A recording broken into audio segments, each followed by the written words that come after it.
Assalamualaikum warahmatullahi wabarakatuh. Waalaikumsalam warahmatullahi wabarakatuh. Bismillahirrahmanirrahim. Alhamdulillahi rabbil alamin. Alladzi ja'alas samawati wal ardh. Asyhadu an la ilaha illallah wahdahu la syarika lah. Wa asyhadu anna Muhammadan abduhu wa rasuluhu la nabiyya ba'dah. Allahumma salli ala sayyidina Muhammadin sallallahu alaihi wasallam wa ala alihi wa sahbihi ajma'in, amma ba'du. Summa faqulu rabbi shrah li sadri wa yassir li amri wahlul 'uqdatam min lisani yafqahu qawli wa akhdi qalbi bihaqqi nabiyyika Muhammadin sallallahu alaihi wasallam. Qala al-mu'allif rahimahullahu ta'ala wa nafa'ana bihi wa bi ulumihi wa bi karamatihi fid dharain. Rabbana ftah bainana wa baina qaumina bil haqq wa anta khairul fatihin. Walhamdulillahi rabbil alamin.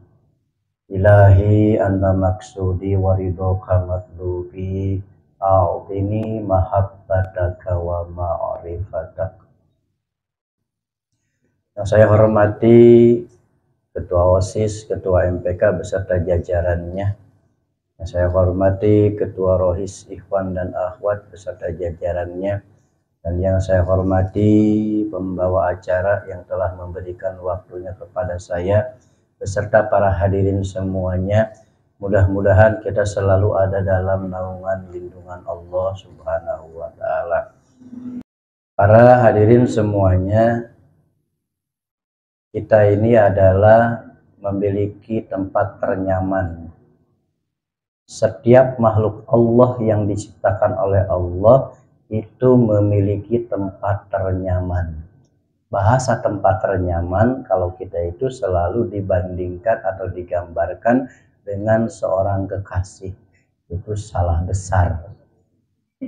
Perempuan memiliki tempat yang ternyaman bukan kepada yang bukan mahramnya.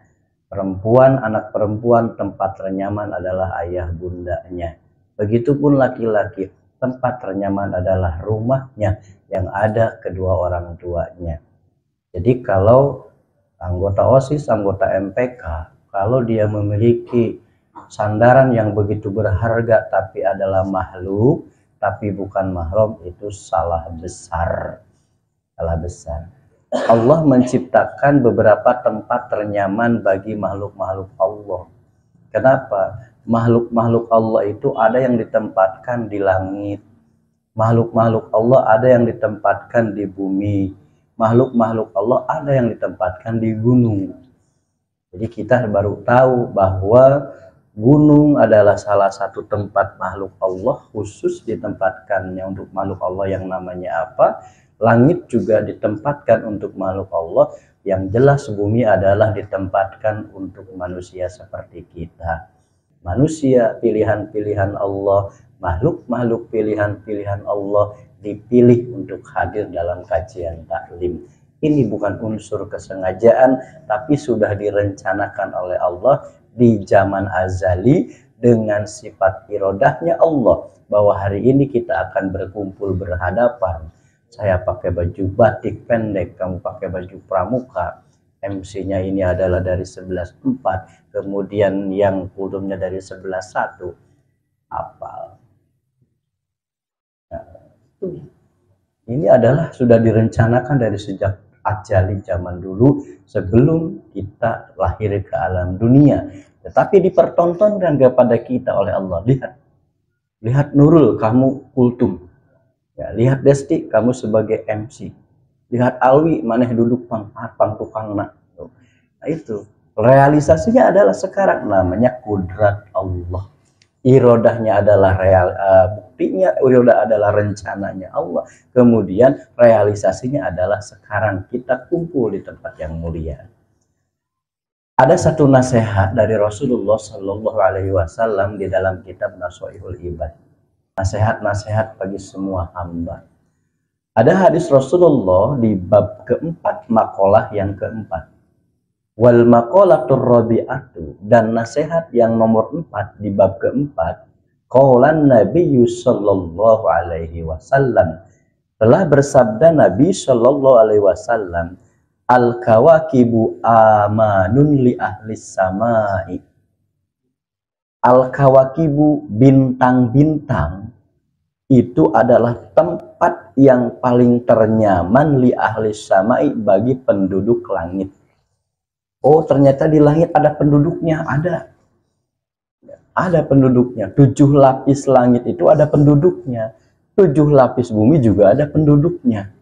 Kita ini ada di langit, ada di bumi pertama, di permukaan bumi. Kita duduk di permukaan bumi ini sudah paling hebat, karena manusia adalah makhluk yang mulia. Ya.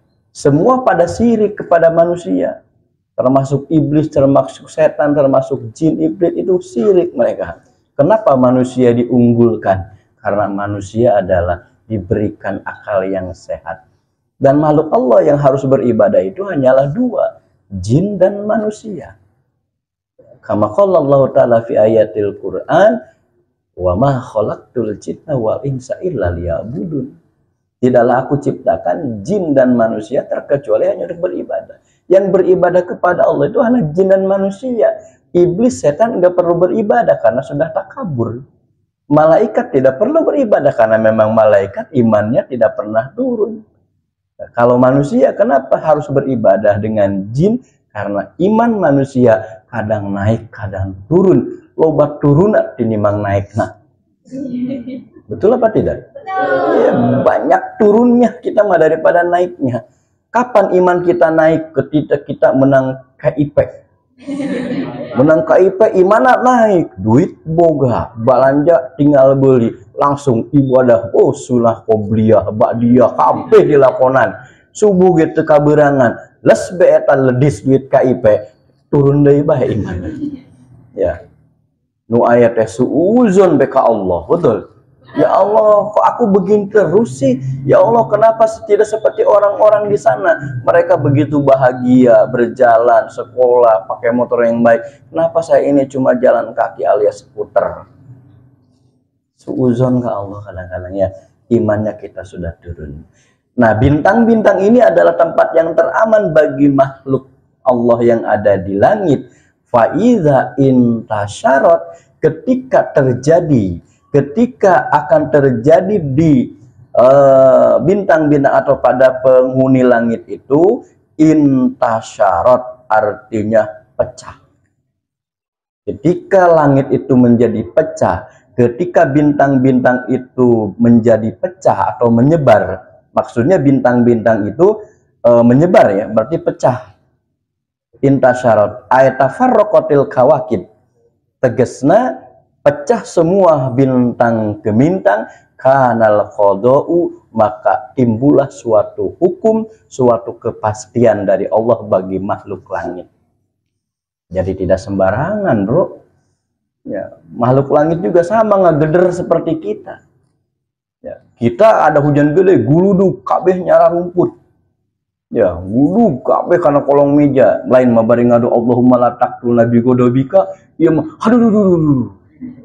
Ya. Eta kos kitu. Eta mah pegawai SMA 2 Jasinga eta mah. SMA di Jasinga mah henteu atuh. Aya guluduk langsung Allahumma la taqtul nabi godobika. Langsung tegar. SMA Jasinga malam raya azan tara cacahan, caricing kabeh. Ayya Allah sholat, la haula wala quwata illa billah. La ilaha dari awal dari Allahu Akbar sampai la ilaha illallah dijawab di dalam kelas, ngajawab adzan sholat itu. SMA 2 Jasinga, SMA 1 mah enggak salah. Tidak salah. Jadi ketika bintang sudah terpencar, sudah hancur untuk makhluk langit, kanal qadau ail hukmu ilahi, maka timbul kepastian hukum Allah, yaitu hukum ketuhanan ala ahli samai, kepada ahli langit. Siapakah ahli langit? Di sana ada malaikat, di sana ada para nabi, di sana ada orang-orang soleh ahli malaikat di langit itu. Minal invitor, yaitu dari mulai terpecahnya hancur. Kita ada surat Al-Infitor ya. Ada At-Takwir. Watoyi, selain invitor, selain terpecahnya, watoyi dan tergulung. Tergulung. Makanya ada idas samsuku wirot wa idan nujumun kadarot. Oh ya. Itu ayat kiamat itu. Idas samsuku wirot, tatkala ketika matahari digulung, panon poe kos dadar gulung digulung. Ya, dilipatkan ku Allah. Ya, itu seperti idas samsuku wa idan nujumun kadarot, dan ketika bintang-bintang bertabrakan. Nanti kan kalau kiamat itu tidak hanya ada di dunia saja. Kiamat itu semua seluruh alam akan hancur. Ya, makanya yang kayak nanya, Pak, lamun kiamat sekolah pre tuh. Jawab kumane sakolana pre jaguru lagi pae. Jawab. Watoyi, selain invitor dan tergulung. Wa mautil malaikati fiha, dan para malaikat semuanya mati di langit. Tuh, ahlul langit adalah para malaikat intinya. Tuh, yang pertama, tempat ternyaman bagi ahli langit yaitu bintang. Yang kedua, wa ahli baiti ae jurriyati, keturunan Rasul, kata Rasul, keturunanku ahli bait, amanun li ummati, adalah tempat yang paling nyaman bagi umatku. Ahli bait Rasulullah yaitu keluarganya Rasulullah, anak cucunya Rasulullah, itu namanya ahlul bait. Dan ahlul bait itu adalah tempat ternyaman bagi kita sebagai umat Rasulullah. Fa'idha zala ahlu baiti, maka ketika ahli baitku, ketika keluargaku itu meninggal, fa'idha zala, ketika ahli baitku meninggal, kanal qadau ala ummati, maka datang suatu keputusan bagi umatku, apa? Min duhuril bidai, banyaknya bid'ah. Keluarga umat Rasulullah, keluarga Rasulullah ketika sudah meninggal, maka yang jadi fitnah pertama adalah bid'ah. Lain Walid Baiduri, antara Walid dan Dewi, bukan. Antara Walid dengan Mia, bukan. Antara Walid dengan Dina. Bid'ah itu dibagi dua, ada bid'ah dolalah, ada bid'ah hasanah. Bid'ah dolalah itu adalah memang tidak ada di Rasulullahnya dan tidak perlu dipraktekkan karena tidak ada di Rasulnya. Kalau bid'ah hasanah adalah bid'ah yang tidak dilakukan oleh Rasulullah, tapi ada kebaikan-kebaikan yang bisa kita ambil. Contoh, bir brand bid'ah karena Rasulullah tidak ngaleut bir brand. Betul nggak? Tapi bid'ah hasanah, bir brand ini adalah bisa menghapus dahaga. Baik tidak? Makanya ulah sembarangan. Setiap ini bid'ah. Dina mobil pakai AC, bid'ah. Tuh ti Rasulullah. Supir rek angkat HP, bid'ah karena Rasul tidak pakai handphone. Menggunakan AC, Rasul tidak menggunakan AC. Nah, penumpang gitu turun ke sini naik onta. Ya. Mobil yang kita pakai, motor yang kita pakai itu memang beda, tidak ada dari Rasulnya, tapi hasanah, baik, betul. Bisa kita gunakan. Tanpa menggunakan motor kita tidak akan bisa cepat ke sini. Ya, nu aya kena GDS guys. Ya, nu pakai motor kena GDS kene. Ya, seperti itu. Makanya wa ghalabatil ahwa'i, ketika keturunan Rasulullah itu sudah tiada dan menjadi tidak aman umatnya Rasulullah, selain datangnya bid'ah bid'ah dan munculnya bid'ah dan menangnya hawa nafsu. Wahtilafil aqaid dan berbeda-beda aliran akidah. Banyak sekarang aliran akidah. Umat Rasulullah akan terpecah menjadi 73 golongan. 72, ada yang bilang 73, ada yang bilang 71. Kalau 73 golongan yang selamat cuma satu, 72 ahli neraka KB. Ya, ahli neraka semua. Yang satu siapa? Ahlus sunnah wal jamaah. Mengikuti tindak tanduk Rasulullah, para sahabat, para tabiin, para ulama, para mujahid dan sebagainya. Itu namanya yang ahlus sunnah wal jamaah. Ayo malain ahli sunnah wal jamaah nu hadir mah ahli salah wal gagabah. Ya. Nyawa salah ngarasana bener bae. Benar. Nyawa salah ngarasana bener be asapang bener nah hirup di alam dunia. Kabeh salah. Selain perbedaan akidah waduhurir rumi wa ghairiha. Ketika zuriyah Rasulullah meninggal, maka akan tampak begitu jelas munculnya kaum Romawi dan selain Romawi. Romawi itu salah satu kerajaan, salah satu wilayah destinasi Rasulullah berdakwah. Kamu bisa lihat di tafsir Sawi surat Ali Imran ayat 26. Di ayat 26 itu Rasulullah menjanjikan bahwa akan datang nanti masa kejayaan Islam sampai Romawi dan sampai Persia. Raja Persia pada saat itu namanya adalah Kisro. Kisro kedua. Kalau Raja Romawi namanya Heraklius. Heraklius dikirim surat oleh Rasulullah dengan surat iman tapi menerima. Kalau Kisro tidak menghalangi Rasulullah berdakwah. Jadi sekarang buktinya Islam menyebar di seluruh alam, tidak hanya di Mekah. Luar biasa. Ya, Romawi dan bahkan negara Romawi diabadikan dalam Al-Quran. Surat Ar-Rum. Ketiga. Wa ana amanun li ashabiyyi. Kata Rasulullah, aku ini adalah tempat ternyaman bagi para sahabat. Bagi para sahabat.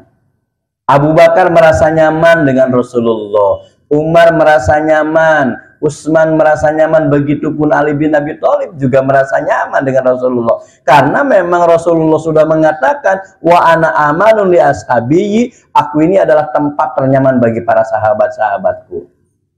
Jadi kalau kita jadi pemimpin, kalau kita jadi pimpinan, harus menjadikan kenyamanan bagi anggotanya. Kenapa? Rasulullah itu adalah tempat ternyaman bagi para sahabatnya.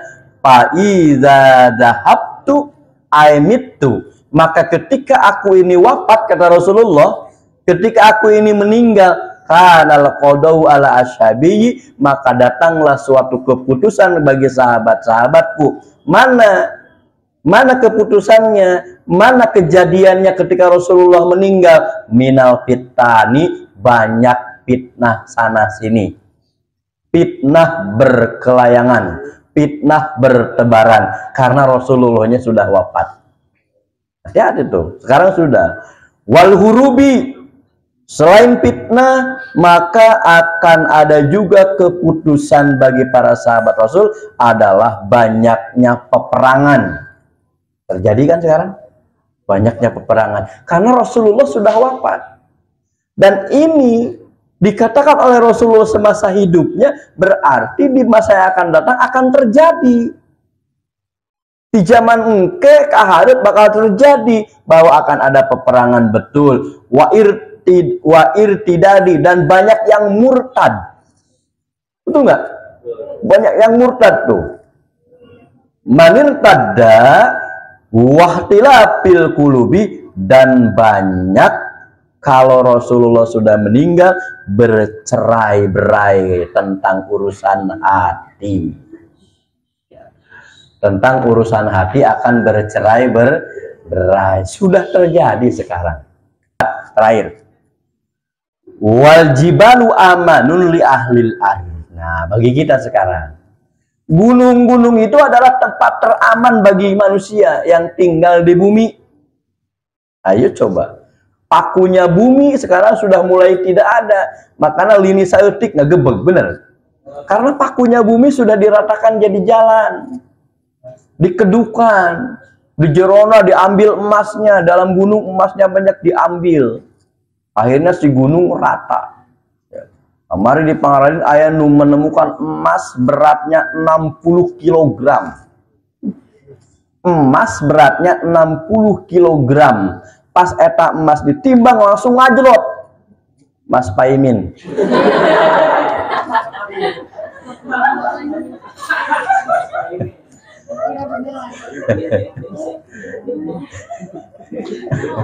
(60 kilogram).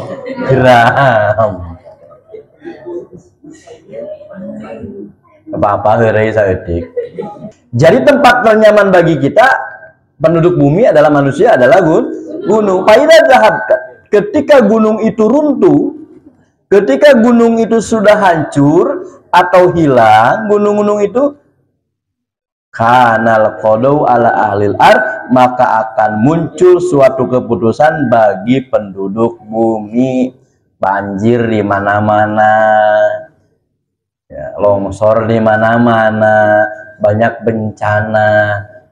Padahal sudah jelas qad dhaharal fasada fil ardi fi aidin nas, sudah jelas nampak kerusakan di bumi karena ulah tangan manusia. Kita tidak mau menanam pohon-pohon anu aya di tuaran. Leuweung jadi perumahan, sawah jadi perumahan. Hayang be masak meuli beas impor di Cina. Ai di Indonesia beas geus beak jadi tangtung, jadi perumahan. Itu adalah salah satu bukti kerusakan yang di muka bumi ini. Jadi kita memang mengalami bahwa bumi ini sudah mulai rusak. Ayo air saja kadang-kadang kita karena kayak halodo 2 poe laju eueuhan bae. Kalau dulu karena pohonnya banyak, karena tumbuh-tumbuhannya banyak, bisa menyimpan untuk kadar 1 bulan, datang lagi ke musim hujan.